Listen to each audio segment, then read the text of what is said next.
Good morning, it's Amy. I'm sitting in the meditation room at St. Thomas Epiphany Episcopal Parish, and I have always been curious about how this room got its name as meditation room. I'm sure someone out there surely knows that story.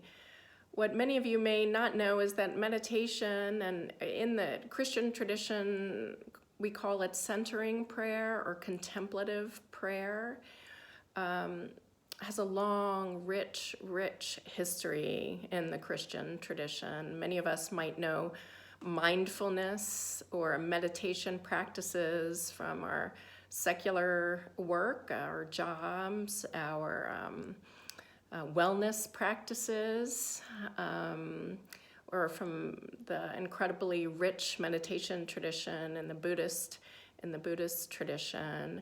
But Christianity has its own way of practicing silence and deep receptivity and openness to the Word of God and the presence of God and the love of God, renewed in the late 20th century and by Thomas Keating and the Episcopal priest and Christian mystic Cynthia Bourgeault. Contemplative prayer, centering prayer, goes back to the 4th or 5th century, the practices of the desert mothers and fathers. And as Cynthia Bourgeault also suggests, that the practice of openness and silence and receptive silence to be with God goes back, in fact, to the heart of Jesus himself. Today I was drawn in prayer to the Gospel of Mark, chapter 1, verse 35, where Jesus withdraws to a isolated, deserted place to pray.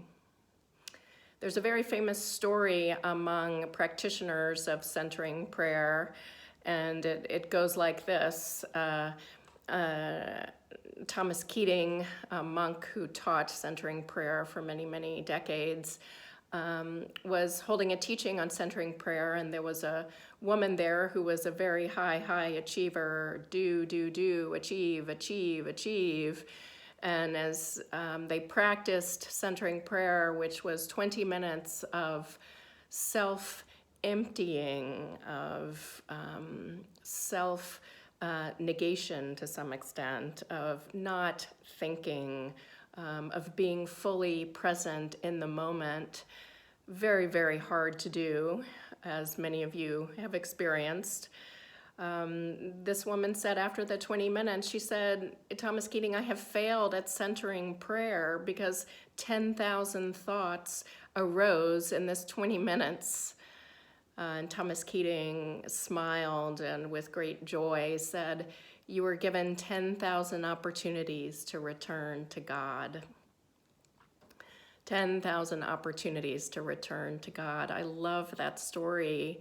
I love that story because isn't that what the Christian life is all about? That each moment, God gives us an opportunity to return to God in prayer and to experience God's grace and overflowing abundance of generosity. And no matter what or who we are, no matter what we are doing or have done, God is always calling us to return. So I invite you today to wonder about centering prayer. You can Google it. I will give some direction in my email that will accompany this video. But I invite you to just be still in the present moment and receive God's invitation to return. Amen.